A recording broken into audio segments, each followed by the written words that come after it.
Hello friends, welcome to your own channel Daily Stock. तो यहाँ पर आज हम बात करने वाले हैं गुलशन पॉलीऑल्स कंपनी के बारे में। ये कंपनी क्या काम करती है, बिजनेस सेगमेंटेशन क्या, और यहाँ पर हमें इस कंपनी में निवेश करना है या नहीं, तो उन सब चीज़ों के ऊपर फोकस करने वाले हैं। सो वीडियो चालू करने से पहले आपको बता दूँ, अगर आपने अभी तक हमारे चैनल को डेली स्टॉक को आपने सब्सक्राइब नहीं किया हो तो चैनल को सब्सक्राइब जरूर कर दीजिएगा। इस वीडियो में हम यहाँ पर बात करने वाले कंपनी का यहाँ पर क्या बिजनेस प्रोफाइल है। इस कंपनी को यहाँ पर जो भी कंपिटिटिव कंपनीज है उसके साथ में कंपेयर करके बताएंगे कि यहाँ पर हमें इस कंपनी में निवेश करना चाहिए या नहीं।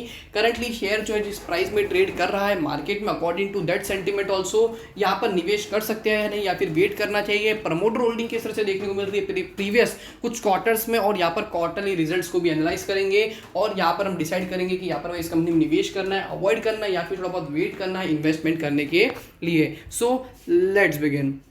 तो यहाँ पर सबसे पहले कंपनी के बारे में जान, इट इज गुलशन पॉलीऑल्स। ये एक बहुत ही बड़ी largest manufacture of that is precipitated calcium जो भी होते हैं यहाँ पर, उसके अंदर ये कंपनी काम करती है। अगर हम इसे इजी लैंग्वेज में बात करें तो इस कंपनी के यहाँ पर जो है 3 सेगमेंट में ये कंपनी काम करती है। That is ethanol as well as उसके रिलेटेड जो भी स्पेशलिटी केमिकल्स होते हैं उस सेक्टर में कंपनी काम करती है, जैसे कि इथेनॉल जो होता है, और उसकी जो डिस्टिलरी होती है उसमें काम करती है। ग्रेन्स जो दैट इज व्हीट हो गया या फिर कोई भी ग्रेन हो गया, उसको प्रोसेसिंग का ये कंपनी काम करती है। एज वेल एज जो भी मिनरल्स होते हैं उसको भी प्रोसेसिंग का ये कंपनी जो है काम करती है। तो ये जो है ये 3 सेक्टर में कंपनी जो है काम करती है, यहाँ पर हमें जो है फोकस करना चाहिए। बट उसी के साथ साथ में सबसे बढ़िया बात तो मुझे यहाँ पर ये लगी कि कंपनी जो है यहाँ पर सिर्फ इंडिया के अंदर ही नहीं बल्कि इंडिया के साथ साथ में यहाँ पर एक्सपोर्ट करती है बहुत सारी अदर कंट्रीज़ में, ऑस्ट्रेलिया, कैमरून, कोस्टारिका, ऐसी Ghana, Iraq, Jordan, Myanmar, Nigeria, Saudi Arabia, ऐसी बहुत ही बड़ी बड़ी कंट्रीज़ में जो ये कंपनी जो अपने जो मिनरल्स होते हैं, जो चीज़ें होती है, उसको यहाँ पर सप्लाई भी करती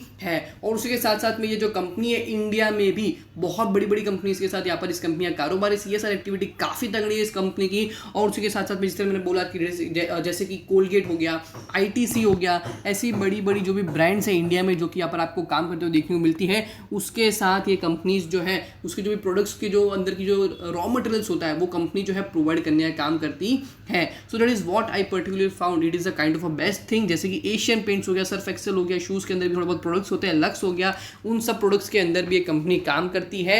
मार्केट कैप देखते हैं तो यहाँ पर सिर्फ है इस कंपनी का 1200 करोड़ के आसपास इस कंपनी का मार्केट कैप है। स्मॉल कैप स्टॉक या फिर पेनी स्टॉक भी यहाँ पर आप जो है कंसिडर कर सकते हो अकॉर्डिंग टू योर माइंडसेट। हालांकि करंटली शेयर ट्रेड कर रहा है 243 पर, लो बनाया 163, और करंटली इस शेयर का जो हाई प्राइस है 52 वो रहा है 429 का। अगर हम रिटर्न ऑन कैपिटल एम्प्लॉयड देखें तो वो है 18.7%, और बुक वैल्यू भी काफी तगड़ी देखने को मिल रही है। दैट इज 103 रुपए की एक तगड़ी बुक वैल्यू देखने को मिल रही है। प्राइस टू बुक वैल्यू रहा है यहाँ पर 2.36, और डेट इस कंपनी 112 करोड़। मार्केट कैप के हिसाब से देखें तो ऑलमोस्ट 9 से 10% का ही डेट है। So that is not a kind of a bad thing. जैसे कि जिस कंपनी जिस तरह से बिजनेस सेगमेंटेशन है, जितना हाई ग्रोथ वॉल्यूम इस कंपनी देखने को मिल रहा है, एक्सपोर्ट करती है बड़ी बड़ी जगहों पे, तो उसके अनुसार अगर हम देखते हैं तो कंपनी का डेट इतनी दिक्कत वाली बात नहीं है। रिटर्न ऑन कैपिटल एम्प्लॉयड भी इस कंपनी का काफी तगड़ा देखने को मिल रहा है, 23.4% का एक अच्छा खासा जो है यहाँ पर इस कंपनी का रिटर्न ऑन कैपिटल एम्प्लॉयड भी देखने को मिल रहा है। इंडस्ट्री का price to earning same, that is 23.4। Interest coverage ratio भी काफी तगड़ा है, 24.2% का इंटरेस्ट कवरेज रेशियो है, और यहाँ पर प्लेज परसेंटेज नहीं है, that is also a kind of best thing. Dividend देखते हो 0.41% का डिविडेंड भी दे रही है। अब हम यहाँ पर आ जाते हैं कंपनी के रेवेन्यूज़ के ऊपर। तो यहाँ पर सबसे अच्छी बात क्या है कि कंपनी का यहाँ पर मार्केट कैप है 1200 करोड़ का, और यहाँ पर कंपनी ईयरली बेसिस पर जो रेवेन्यू देखने को मिला 2022 का वो रहा है यहाँ पर 1100 करोड़ के आसपास। सो यहाँ पर जितना कंपनी मार्केट कैप है उसके अकॉर्डिंगली यहाँ पर कंपनी का जो रेवेन्यू है वो भी काफ़ी तगड़ा देखने को मिल रहा है। हालांकि जो मार्जिन होते हैं इतने ज़्यादा तगड़े नहीं है, बट फिर भी 2022 के अंदर यहाँ पर कंपनी ने 90 करोड़ के आसपास जो है कंपनी ने यहाँ पर प्रॉफिट भी कमाया है। बट यहाँ पर सबसे अच्छी बात क्या है कि जो सस्टेनेबिलिटी होती है, even in the Covid time जहाँ पर हमें जो इतना ज़्यादा फॉल देखने को नहीं मिला है, 2020-2021 के अंदर और ग्रोथ हुई है, 2022 के अंदर और तगड़ी ग्रोथ यहाँ पर हमें देखने को मिल रही है। अब हम यहाँ पर आ जाते हैं कि पिछले कुछ क्वार्टर्स में यहाँ पर इस कंपनी के किस तरह के नतीजे देखने को मिल रहा है। बिकॉज अगर यहाँ पर एक अच्छी खासी ग्रोथ देखने को मिलती है इस कंपनी के अंदर, कंपनी जो रेवेन्यूज है उसके अंदर, तो मेरे से जो है काफ़ी पॉजिटिव सेंटीमेंट हो सकता है इस कंपनी में नया निवेश बनाने के लिए, या फिर अगर इस कंपनी पहले से निवेशित हो तो यहाँ पर आपको बताना चाहिए कि आपने कौन सी तगड़ी कंपनी में निवेश किया है।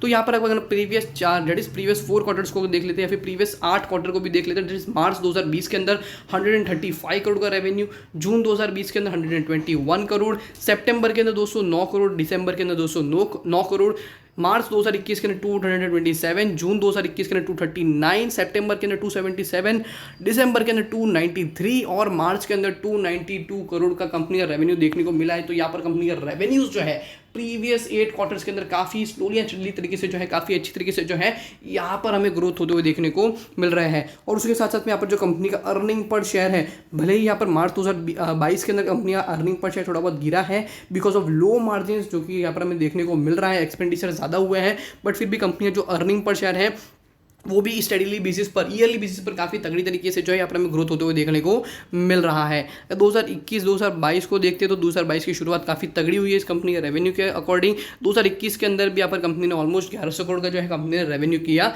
है। सो यहाँ पर अगर 2022 के अंदर ऑलमोस्ट अगर यहाँ पर समझ लीजिए हर क्वार्टर में अगर यहाँ पर 300 करोड़ का भी कंपनी जो है धंधा करती है तो 1200 करोड़ के आसपास जो है यहाँ पर कंपनी का रेवेन्यू यहाँ पर हमें आता हुआ देखने को मिल सकता है। और प्रॉफिट मार्जिन परसेंट से अगर हम 5 से 10% भी समझते हैं तो भी 120 से लेकर 80-90 करोड़ का जो है कंपनी के प्रॉफिट्स हो सकते हैं। So that is kind of expectation, that is what I am expecting right now.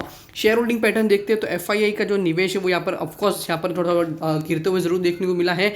DII का निवेश 3.23% से 3.14% हुआ है और यहाँ पर जो पब्लिक इन्वेस्टमेंट है वो यहाँ पर 30 से 29 हुआ है। सो रिटेल की जो उम्मीद है इस शेयर से थोड़ी बहुत घट जरूर रही है, बट यहाँ पर इस कंपनी का जो कारोबार है वो मुझे काफ़ी ज़्यादा पॉजिटिव देखने को मिल रहा है। हालांकि अगर पिछले कुछ क्वार्टर से देखते तो कंपनी यहाँ पर प्रमोटर होल्डिंग काफ़ी तगड़ी देखने को मिल रही थी। इस दिसंबर 2021 के अंदर 68.2, मार्च के अंदर यहाँ पर कंपनी ने अपनी 4% की जो होल्डिंग है वो कम कर दी थी और वो हो गई थी 64.86%। बट अगेन अप्रैल 2022 के अंदर 66.65% की जो है कंपनी प्रमोटर होल्डिंग देखने को मिल रही है। So it is what I personally think कि यहाँ पर एक पॉजिटिव सेंटीमेंट इस कंपनी में यहाँ पर हमें फिर से बनते हुए देखने को मिल सकता है।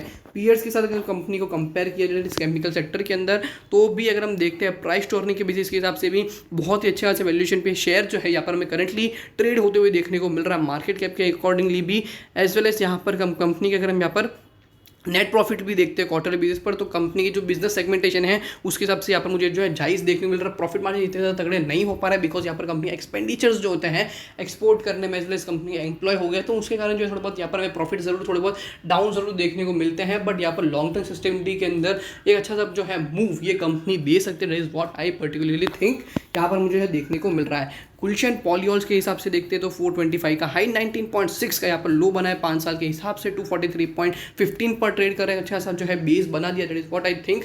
बट फिर भी यहाँ पर जो है निवेश किया जा सकता है करंट मार्केट प्राइस के हिसाब से भी as well as market sentiment के हिसाब से भी अकॉर्डिंग टू रिस्क एपेटाइट। अगर यहाँ पर आपके पास 1000 रुपये है फॉर एग्जाम्पल तो यहाँ पर आप जो है that is 10% according to risk, आपके कैपिटल के हिसाब से 10 से 5% या फिर 2% या फिर 3% अकॉर्डिंग टू रिस्क एपेटाइट आप यहाँ पर इस कंपनी में निवेश कर सकते हो। एक अच्छा सा स्टॉक जो है यहाँ पर मुझे देखने को मिल रहा है। सो होप करता हूँ कि यहाँ पर आपको गुलशन पॉलियोल्स कंपनी के बारे में जिस तरह से मैंने आपको समझाया शेयर विशेष कर बताया वो यहाँ पर आपको अच्छा लगा होगा। अगर आपको वीडियो अच्छा लगा हो तो वीडियो को लाइक शेयर और माय चैनल को सब्सक्राइब करना ना भूलिएगा। Thank you.